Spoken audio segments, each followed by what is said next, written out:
আমি শবনম। আজ আপনাদের কাছে আমার মনের কথা বলতে চলে এলাম। মনের কথা বলতে মনে পড়ল, সেই দিন ফেসবুক ঘাঁটতে গিয়ে দেখলাম কোনো একটা সিরিয়ালের একটি দৃশ্য নিয়ে হইচই পড়ে গেছে। ছেলের ফুলসজ্জার দিন ছেলের মা নাকি ছেলের সাথে একই খাটে ঘুমিয়েছে, আর বউ পাশের দেয়ালে বসে লাত কাটিয়েছে। দৃশ্যটি যিনি লিখেছেন তাকে প্রচুর লোকের গালাগাল খেতে হয়েছে, কিন্তু বিশ্বাস করুন, এমনটা সত্যি হয়। আমার সাথেই হয়েছে। সিরিয়ালে তো মেয়েটির মোটে একটি রাত নষ্ট হয়েছে, কিন্তু আমার নষ্ট হয়েছে রাতের পর রাত। আমার গল্পটা তাহলে শুরু থেকেই বলা যাক। আমি উত্তরবঙ্গের মেয়ে, বাবার চাকরি সূত্রে দার্জিলিংয়ে থাকতাম। ফাহিমের সাথে দেখাও সেখানে। মাকে নিয়ে বেড়াতে এসেছিল ফাহিম। প্রথম নজরেই ভালো লেগেছিল ওকে। খুব সুন্দর কথা বলতো, দেখতেও ভারী সুন্দর। ফাহিমের মা আমায় বলল, কিরে, আমার মেয়ে হয়ে থাকবি? বড় মেয়ের শখ ছিল আমার। নিম্ন মধ্যবিত্ত পরিবারের মেয়ে আমি। একটাই স্বপ্ন ছিল নিজের পায়ে দাঁড়িয়ে স্বপ্ন পূরণের। কিন্তু হঠাৎই ফাহিম এসে যেন সব কিছু বদলে দিল। তখন মাথায় জাপল সব কিছু ভুলে গিয়ে শুধুমাত্র ফাহিমের স্ত্রী হয়ে থাকতে। ওদের সাথে আলাপ হয়ে মা বাবা যেন হাতে চাঁদ পেল। বিয়ে হয়ে চলে এলাম হাওড়া।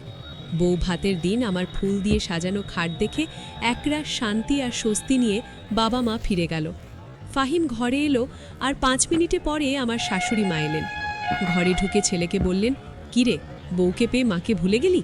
এই বলে আমার দিকে তাকিয়ে বললেন, আমি কিন্তু তোমাদের মাঝখানেই শোবো। আমার আবার একা ঘুম আসে না, বুঝলে বৌমা? আমার শ্বশুরমশাই বহু বছর ধরেই বিছানায় শয্যাশায়, তাই ফাহিমের জীবনে ওর মায়ের অবদান নাকি বিশাল।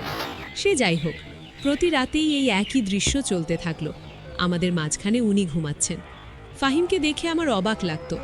আমাকে নিজের করে পাওয়ার কোনো ইচ্ছে দেখতাম না ওর মধ্যে। মায়ের পাশে শুয়ে মায়ের সাথে গল্প করতে করতে দিব্যি ঘুমিয়ে পড়ত। শুধু জেগে থাকতাম আমি আর আমার স্বপ্নগুলো। টানা 1 মাস ধরে এই নাটক চলল।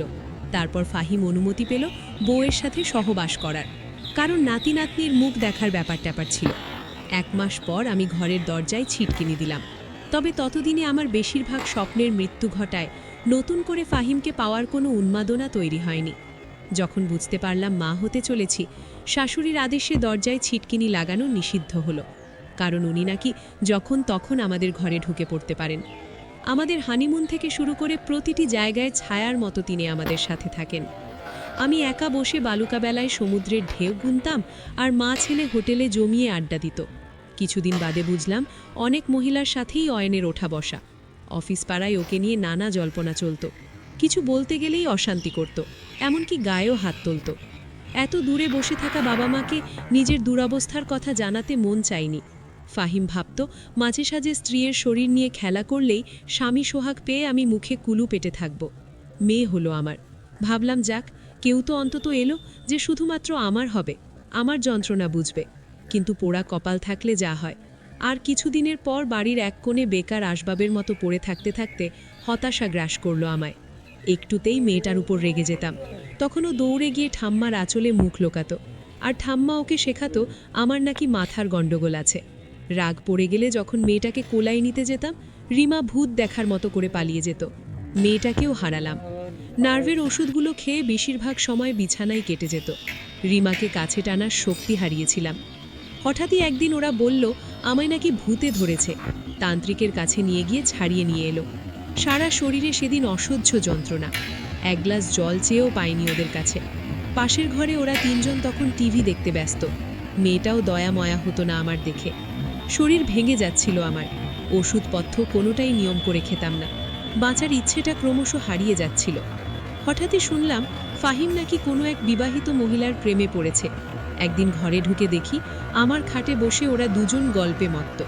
শাশুড়ি আমায় বললেন এই মেয়েটিকেই নাকি তিনি প্রথম থেকে ফাহিমের জন্য পছন্দ করেছিলেন, কিন্তু ফাহিমের নাকি তখন ভীমরতি ধরেছিল, তাই আমাকে বিয়ে করবে বলে বায়না করেছিল। মাথা গরম হয়ে গেল আমার। খুব চেঁচালাম। ওরা সবাই আমার অবস্থা দেখে হাসছিল। পাগলামি দেখে লোকে যেমন মজা পায়, ঠিক তেমন।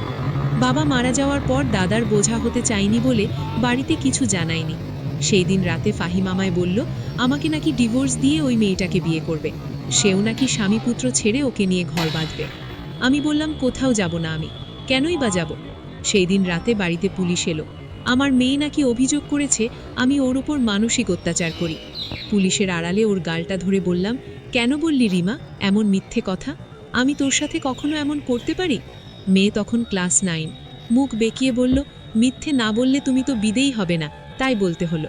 ব্যাস, সেই দিন বুঝে গিয়েছিলাম সংসার, স্বামী, সন্তান এইসব কতটা ঠুনকু। ফাহিমকে বললাম আমি চলে যাব। এক কামরার একটা ভাড়া বাড়িতে গিয়ে উঠলাম।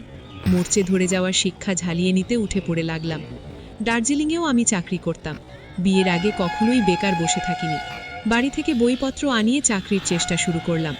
ভয় করছিল খুব, এই ভগ্ন শরীরে কোথায় কাজ পাব, কিন্তু ঈশ্বরের আশীর্বাদে চাকরি পেলাম আমি। একদিন লোকমুখে খবর পেয়েছিলাম রিমার পক্স হয়েছে। ছুটে গিয়েছিলাম একবারের জন্য মেয়েটাকে দেখব বলে, কিন্তু ওরা দরজা খোলেনি।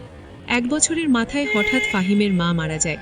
কাকি শাশুড়ির কাছে খবর পেয়ে শ্মশানে গিয়েছিলাম শেষবারের মতো দেখার জন্যে।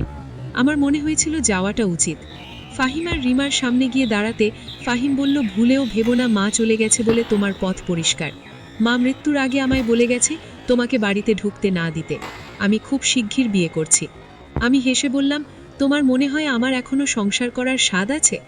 আজ এসেছি কর্তব্যের খাতিরে, তোমার সাথে সন্ধি করার কোনো অভিসন্ধি আমার নেই। রিমা আমাকে দেখে মুখ ঘুরিয়ে চলে গেল। তখন মনে হলো সত্যি হয়তো আমি ভালো মা হতে পারিনি। আর কখনো যাইনি ওদের কাছে ভিক্ষের ঝুড়ি নিয়ে। এত বছর পর নিজের পায়ের তলায় মাটি শক্ত করতে পেরে বেশ ভালো আছে।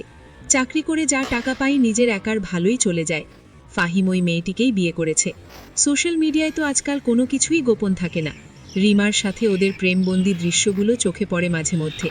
দেখে তো মনে হয় ভালো আছে ওরা। সত্যি এরকম সুন্দর মুহূর্ত আমার কপাকলতে কোশ্চনও জোটেনি। ওরা ভালো থাকুক, এটাই চাই। তবে রিমাকে আমার একটাই প্রশ্ন, মাকে কি একেবারের জন্য মনে পড়ে না? আমিও নিজেকে নিয়ে ভালো আছি। মোটিভেশনাল কোট সহ নিজের ভালো থাকার ছবিও পোস্ট করি। তবে দিন ফুরোলে যখন একা ঘরে ফিরে দরজা বন্ধ করি, তখন বুকটা হু হু করে ওঠে। আসলে কি বলুন তো, কাছের লোকেরা আঘাত করলে ভালো থাকাটা সত্যি কঠিন।